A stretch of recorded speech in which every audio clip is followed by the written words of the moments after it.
தூத்துக்குடியில் விளாத்தி குளத்தில் 17 வயசு பிள்ளை கல்ல இயற்கை உபாதை கழிக்கலாம்னு வெளியே போது பிள்ளைய காணோம். 12வது படிக்குது. தேடி போய் பார்த்தா உடம்புல துணியெலாம் இல்லாமல் துண்டாக வெட்டி இந்த பிள்ளையோட உடம்பு மட்டும். ஊர் மக்கள்லாம் சேர்ந்து போராடுறாங்க. எல்லாரும் பற்றி பேசுங்க. மதுராந்தகத்தில் நடந்த செய்தி உங்களுக்கு தெரியுமா? செங்கல்பட்டு மதுராந்தகத்தில் முந்தானேத்து தான், ரொம்ப நாள் நேற்று கூட நீதிமன்றம் இதை பொது வழக்காக போட சொல்லி பேசிகிட்டு இருக்கு. 17 வயசு பையன், 16 வயசு பிள்ளை, 14 வயசு பிள்ளை வண்டியில் போயிட்டுருக்காங்க. 2 குடிகார அயோக்கியங்க அந்த பிள்ளைகளை விரட்டுறாங்க. 17 வயசு பையனும் 16 வயசு பிள்ளையும் ஓடி போயிட்டாங்க. இந்த 14 வயசு பச்சை மண் இருக்குல்ல, அது காலில் அடிவிட்டு கீழே விழுந்துருச்சு. இது தூக்கிட்டு போய் ஏரிக்கரையில் வச்சு நைட்டெல்லாம் அந்த பிள்ளைய காலையில் உடம்பெல்லாம் காயத்தோடு அந்த பிள்ளை மருத்துவமனை போயிருக்கு.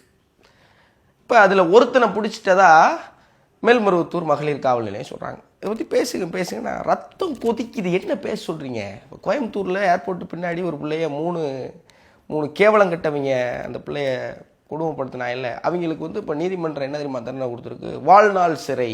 இவங்களை ஜெயிலில் அடைச்சி வாழ்நாள் பூரா அவங்களை சோறு போட்டு எதுக்குன்னு இவங்களுக்கு சோறு போட்டு என்ன செய்ய போகிறீங்க? இப்போ மதுராந்தகத்தில் மக்கள்லாம் போராடுறாங்கல்ல தூத்துக்குடியில், வந்தான்னு தெரிஞ்சு கண்டுபிடிச்சி அந்த மக்கள்கிட்ட கொடுத்துட்டா கண்ணு காது மூக்கு கையெல்லாம் பிச்சு அப்படியே செதைச்சு கொன்ற மாட்டோம்.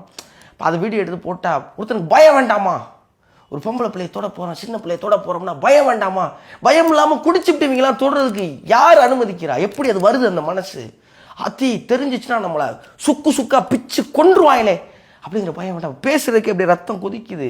காவல்துறை இருக்குது, நீதிமன்றம் இருக்குது, சட்டம் இருக்குது. தமிழ்நாடு அரசு என்ன பண்ணுறீங்க? ஒரு சட்டம் வேண்டாம்? இதுக்கப்புறம் யாராவது ஒரு பாலியல் வழக்கு செஞ்சானா அவனை ஊர் மத்தியில் நிப்பாட்டி சதையாக பிச்சு கொன்றுவோம்டா அப்படின்னு. ஒன்று அப்படி செஞ்சா அதுக்கப்புறம் அவனுக்கு தைரியம் வருமா? எல்லா வீட்லையும் பொம்பளை பிள்ளை வச்சுட்டு பதைக்கிறாங்கங்க. எங்கள் வீட்டில் பொம்பளை பிள்ளை இருக்குது, சின்ன குழந்தைல 2 வயசு 3 வயசு பிள்ளையில விட மாட்டாங்க. இவங்கெல்லாம் மாட்டினா அவங்கள என்ன செய்கிறது? வாழ்நாள் சரி எதுக்கு கொன்னணும்?